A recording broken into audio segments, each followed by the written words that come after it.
खैरपुर में मुस्लिम लीग काफ सिंध के deputy information secretary रहमतुल्लाह बुर्रो चयो आहे त पंजाब में क़ाइदे मुस्लिम काफ परवेज़ इलाही ऐं वॾे वज़ीर तौरु पंजाब असैम्बली में अचणु अवामी जीत ऐं जमहूरी प्रोसेस जो हिसो आहे।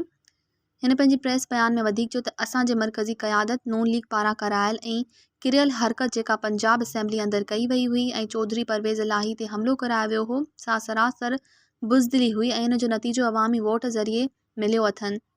क़ाइद चौधरी शुजात हुसैन बि कुझु ॾींहं अॻु चयो हो त असांजा वोट पंजाब असैम्बली में चौधरी परवेज़ इलाही जा वोट आहिनि।